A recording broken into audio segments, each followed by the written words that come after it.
in the women or in other primates, this is known as menstruational cycle. So what is ovulation? What is the process of ovulation and what is menstruation?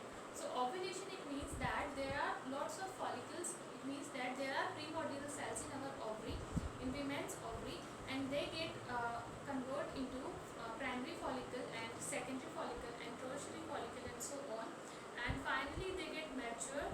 The follicle get mature and it release ova in it, which is present in it. It means that, like, if this is mature follicle and it has ova in it, so it get rupture from here and it release this ova inside it, which is present inside it. The release of this ova or egg from the follicle, it is known as ovulation. So this process is known as ovulation. And what is the menstruation? Menstruation is, it means that, like, if I draw female reproductive organ, this is a rough diagram like this, okay, like this. So this is fallopian tube and there are two ovaries, okay. So now, as we know that female uterus have endometrium layer, endometrium wall, and this endometrium wall is made up of blood. It has blood vessels, okay. So what this wall do the function? So from here, when the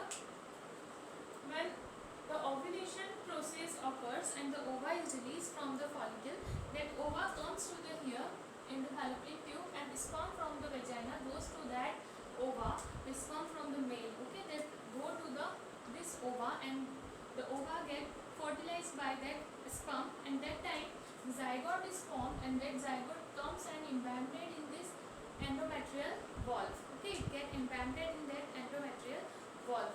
So what is the function of endometrial valve here?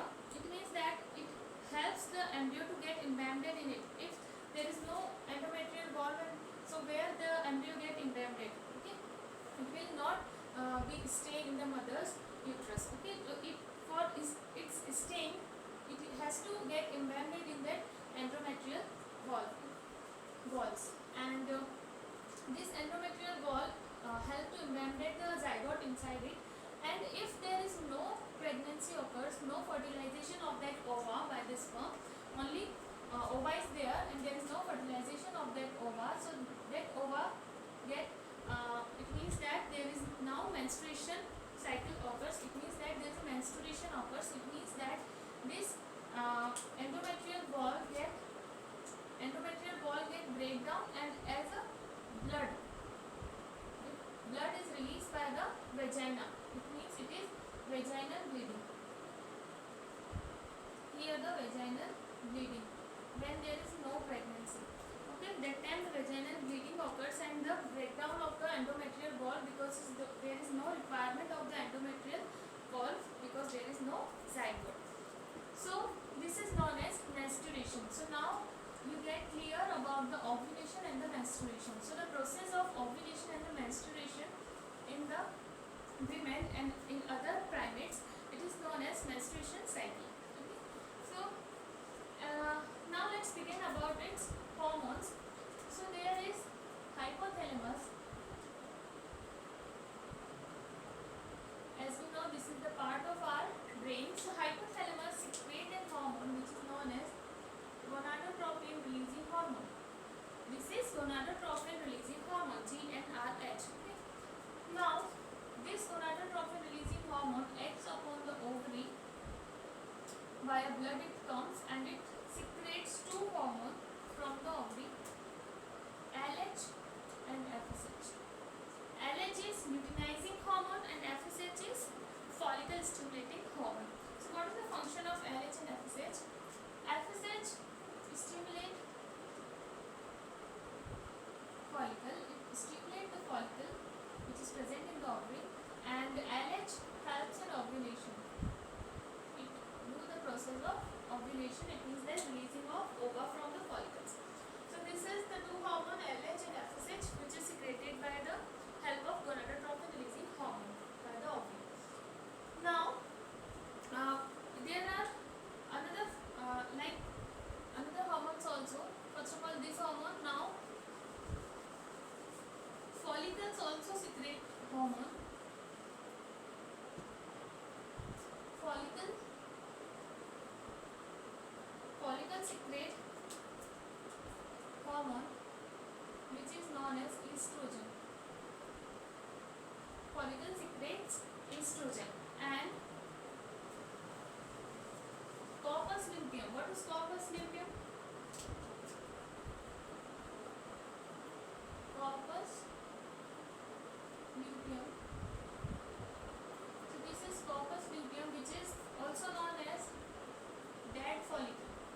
dead, and they are known as corpus luteum. So the corpus luteum secretes three hormones: estrogen, inhibin, and progesterone.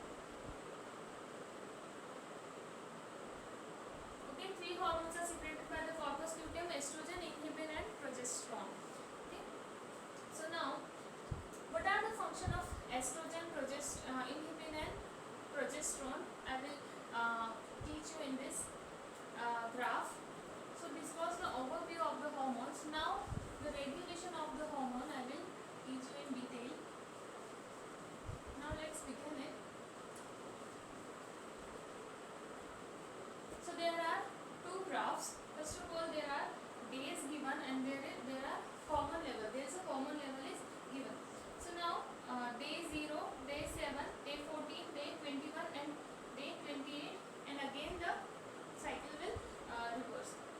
It means that this is about the whole 1 month cycle. Okay. So now first of all, the hormone gonadotropin releasing hormone, as I have told you previously, that it is secreted by the hypothalamus, and it stimulates luteinizing hormone and follicle stimulating hormone. So first of all, from the 0 days here, the gonadotropin releasing hormone increases its level, and so that FSH and LH also they are stimulating. First of all, there are two phases: follicle phases and luteal phases. In follicle phase, there is a role of follicles. There is a stimulation for the formation of the follicle, for the maturation of the follicle, by which the ova is released from that mature follicle. Okay, and the luteal phase, there is a corpus luteum is present. So now, as gonadotropin releasing hormone increase, this is 14th day. Okay, so we are now talking only about the follicular phase. So this is we are talking only about the 14th day. So from here, gonadotropin releasing hormone increase its level, and that's why here FSH also increase its level within the 10 days. Within 10 days, FSH is increasing. Why? Because there is this is follicle stimulating hormone. This is stimulating follicles, okay, to get mature. That's why first of all FSH is there is secretion of FSH, and now LH hormone is steady in level. It is not getting that much increase in level. It is steady in the level within 10 days. And after 10 days, follicle stimulating hormone getting decrease in the level, and the LH hormone increase in the level. Why this is so? Why this is happening? That FSH is decreasing and LH is increasing, because now follicle is now matured. Only one follicle. What we want is it is matured, and it now releasing the ova. It has to release ova from that follicle. For the releasing of ova, which is the process of ovulation, it is done by the luteinizing hormone. This LH hormone do the process of ovulation. When the LH hormone increase its level, it is known as LH surge. LH surge.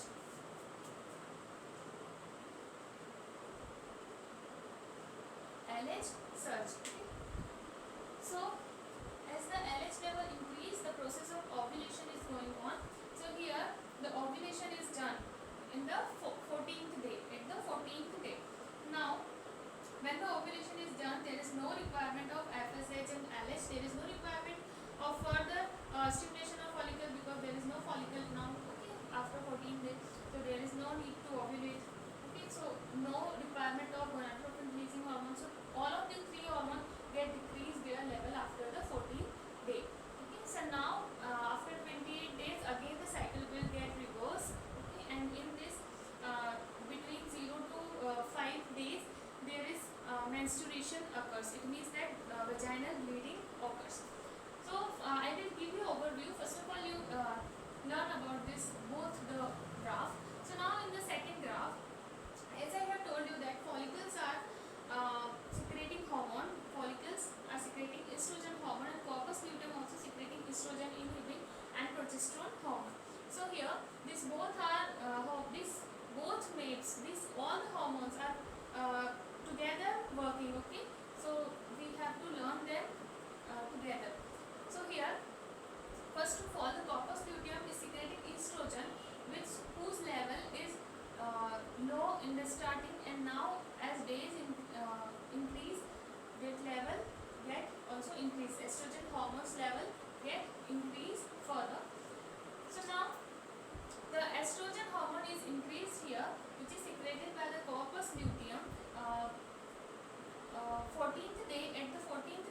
hormone is at the peak and now it is getting decrease in its level. And here progesterone is steady and inhibin is also steady in its level.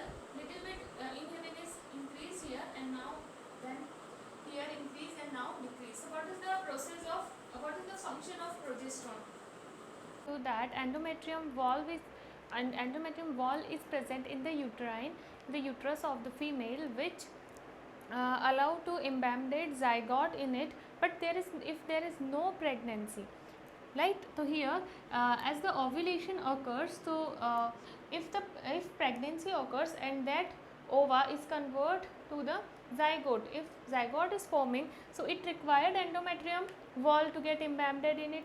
That's why here progesterone level is high to form the endometrium layer, endometrium wall. But if no pregnancy occurs and that time this endometrium wall get breakdown, it means that there the progesterone level goes down and endometrium wall get breakdown.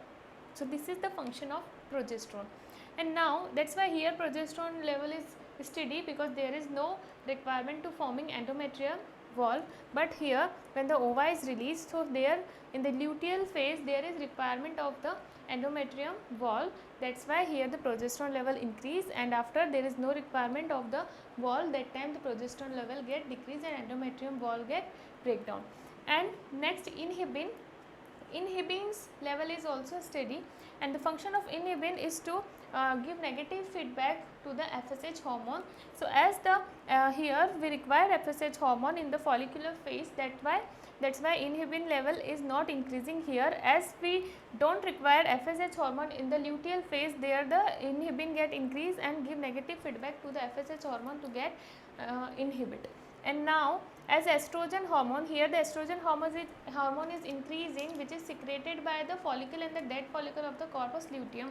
Okay, so here the estrogen hormone increase, and now after the ovulation phase it get decreased. So what is the function of estrogen?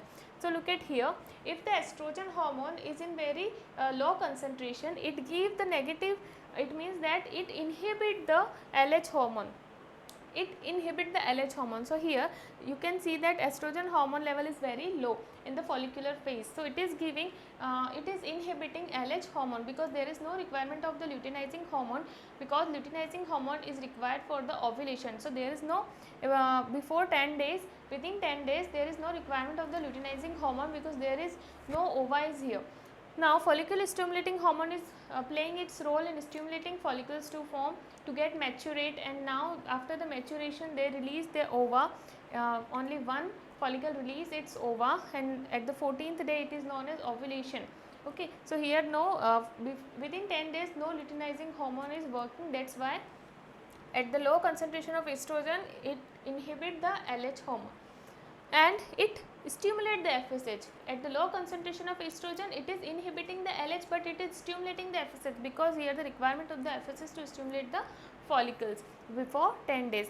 This is going in within 10 days. Okay, after 10 days here estrogen hormone level get increased, and at that time it is stimulating the LH hormone. Now when the estrogen hormone level get increased, that time it stimulate LH. Okay, it stimulate LH. When its estrogen level get increase, estrogen hormones level get increased, that time it stimulate LH. So LH level also get increased, because here requirement of the ovulation process, that the removing of ova from the follicle. Okay, so there LH level also get increased when the high level of estrogen is present. And now when the estrogen and progesterone level get decreased, both level get decreased, that time endometrium wall shed. Okay, endometrium wall get shed. And next menstruational cycle, it means that after this menstruation cycle complete within 28 days, and after the 28 days again menstruation cycle will goes on, when the progesterone level get decreased but gonadotropin hormone level get increase. Okay, when the progesterone level get decreased, it means that here when the progesterone increase, it give the negative feedback to the gonadotropin hormone.